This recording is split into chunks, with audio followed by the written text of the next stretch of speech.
going to be talking about diabetes, drugs and side effects. We'll start off with lifestyle management. So you have Desmond and then you have Daphne. So Desmond is for type 2 diabetics. It's an education program, learning about diabetes, how to manage it, share your experiences. Not available in all of the UK. Closest one here is Coventry Hospital, University Hospital Coventry and Warwickshire NHS. So self-referral or GP.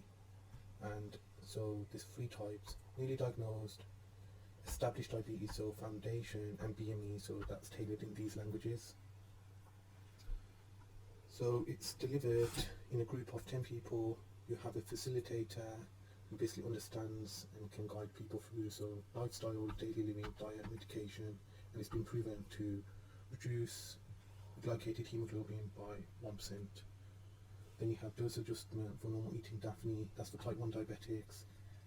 Estimate is so they can better estimate their carbs and adjust the dosage for insulin. It's a 5-day training course, 6 to 8 people, and they follow up with it after 8 weeks with a single session. It's supervised again, so it basically just helps them to control blood glucose levels and avoid long-term complications. And here are a few of the things what they look at. So this is everything that this course will entail. So that's lifestyle management. And moving on to drugs. So biguanides, metformin. It is an anti-hyperglycemic agent, poorly understood mechanism, but physiologically it reduces hepatic glucose output. So basically it reduces glycogenolysis and gluconeogenesis.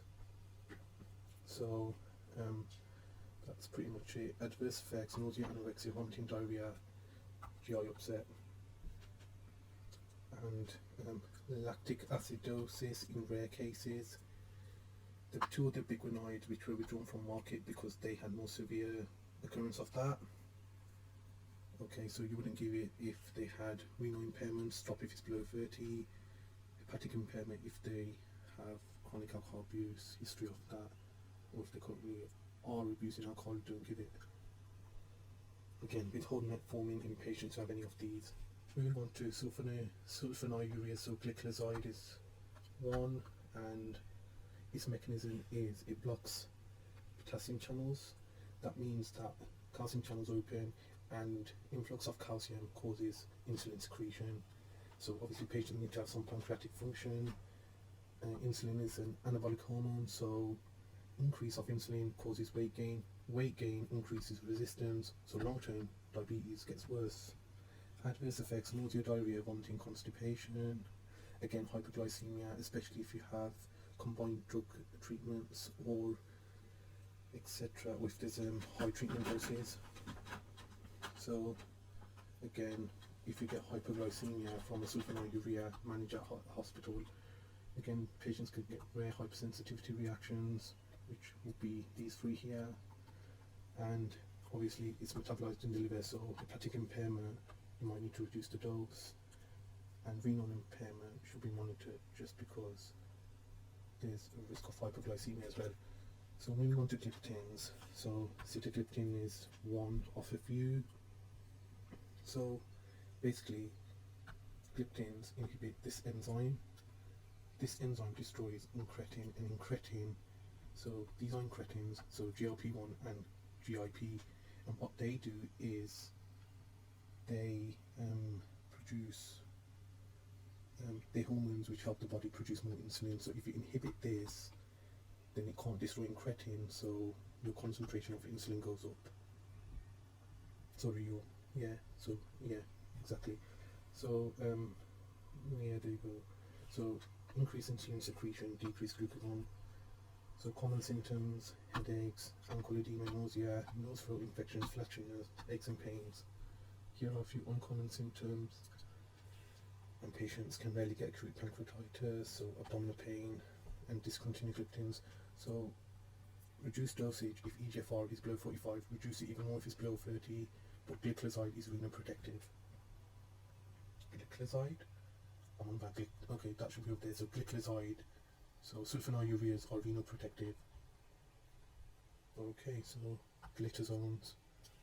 So pioglitazone is the only one in this class, and this basically targets this nuclear receptor these are present on adipose tissue, muscle, and the liver, and basically they modulate genes which are involved in glucose and lipid metabolism. So if you stimulate this, you get reduced insulin resistance at the liver and peripheral tissue, and ultimately you'll get decreased gluconeogenesis, which will cause a reduction in glucose and glycated hemoglobin in the blood. Adverse effects, so increases the incidence of heart failure when combined with insulin, especially in patients who already have predisposing factors. So if they've had history of an MI, and if they have heart failure or a history of heart failure, don't use it. Again, whilst the patient is on pioglitazone, you want to monitor them, any signs of heart failure, and discontinue treatment if there is. Also has an increased risk of bladder cancer, and obviously you want to assess him. So smoking, increased risk, have they had previous radiotherapy at the pelvic region, and their occupation, and if they've had any previous chemotherapy. Obviously if patients have bladder cancer or a history, don't use pioglitazone, and if they have macroscopic hematuria, so blood in the urine, don't use it as well. Again, advise patients to look for these symptoms, and you want to review treatment every 3 to 6 months, and if treatment isn't working, then stop using it in the patient.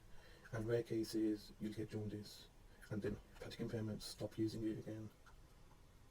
So sodium glucose co-transporter 2 inhibitors, an example is dapagliflozin, yeah. So what this does is it inhibits this protein here, and what that means is, just give me a second, my pen stopped working.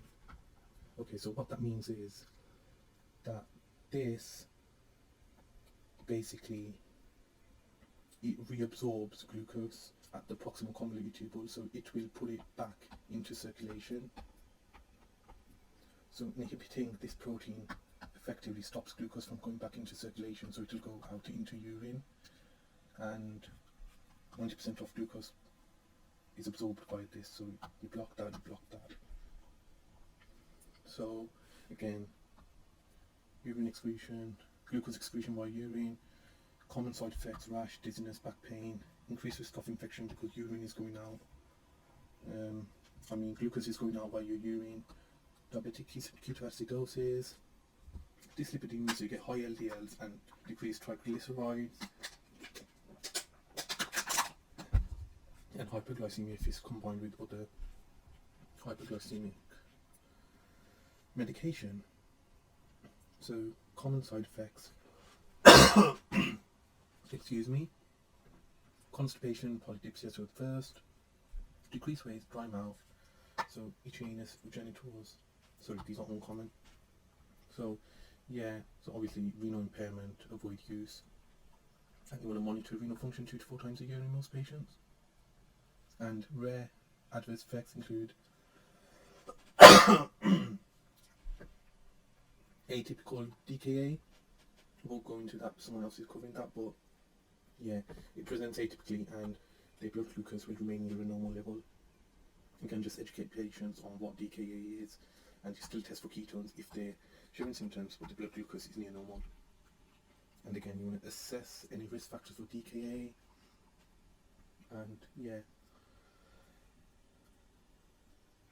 So again, if a patient is hospitalized, acute serious illness, and then you suspend treatment in order to restart after resolving.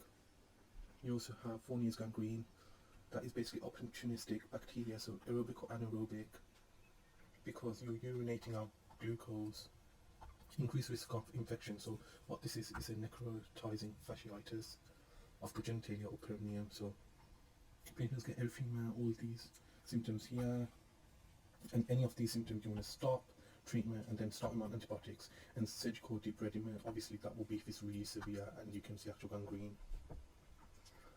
So then exenatide, it's more of a specialist drug, but NICE mentions it. So it's given subcutaneously, and it's a GLP receptor agonist. So it mimics GLP-1 and it targets the GLP-1 receptor.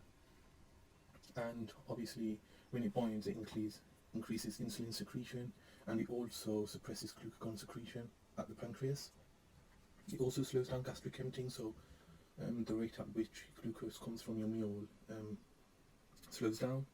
Subcutaneous, and two forms: you can have an immediate release or a modified release form. So that's basically just given once weekly. The other one is given twice a day, subcutaneously, obviously.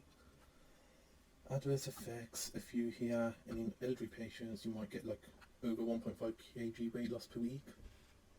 And then you have some uncommon side effects, and patients can suffer from severe acute pancreatitis that can be fatal. And obviously, if any signs of that, stop treatment.